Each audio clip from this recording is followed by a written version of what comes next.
Itāļu glaznotājs, tēlnieks un arhitekts un arī dzejnieks Michelangelo ir teicis, ja cilvēki zinātu, cik smagi man bija jāstrādā, lai izkoptu savu meistarību, tā itin nemaz neliktos tik brīnumaina.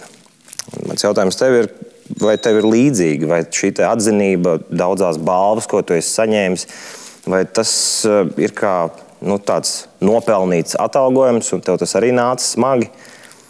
Vai tomēr... Es domāju, ka... Tev ir bijis vieglāk? Nē, es domāju, ka man viss ir bijis pakāpeniski. Es nezinu, ko nozīmē pēkšņi slava. Es neesmu nekādā realitātes šovā 3 mēnešu laikā padarīts slavens. Un es neesmu nācis no kādas slavenas ģimenes.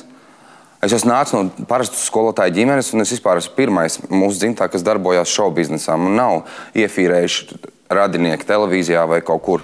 Man notika tā kā rāda pamanīja, kāds pamanīja, vecāki sūtīja uz pulciņiem, pats strādāja, pats zināja, ko tu vēlies, un tāpēc man nav nekad bijusi tāda izteikta kaut kāda tur zvaigžņu slimība, un tāpēc man nav nekad bijusi pēkšņā netikšana galā ar slavu vai kaut ko tādu, un tāpēc man nekad nav bijusi tāda kaut kāda vēlme skatīties uz citiem tā kā augstāk.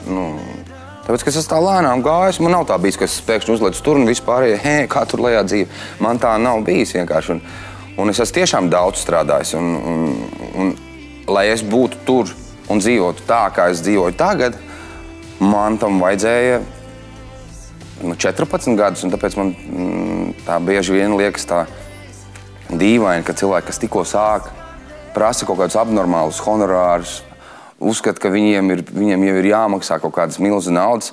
Man vispārībā pirmā alga bija 20 rubļi Dobels televīzijā, un pie tam vēl to pirmo algu Jelgavas tirgu man izskata viņu no džinsu kabatas ārā, kamēr es gāju. Un ko es darīšu pēc tam. Un tad man bija 7, dzīvoju, viss kaut kas man ir bijis. Un es esmu ļoti lēnām to savu mazo impēriju būvējis, tā mērķtiecīgi ieguldot.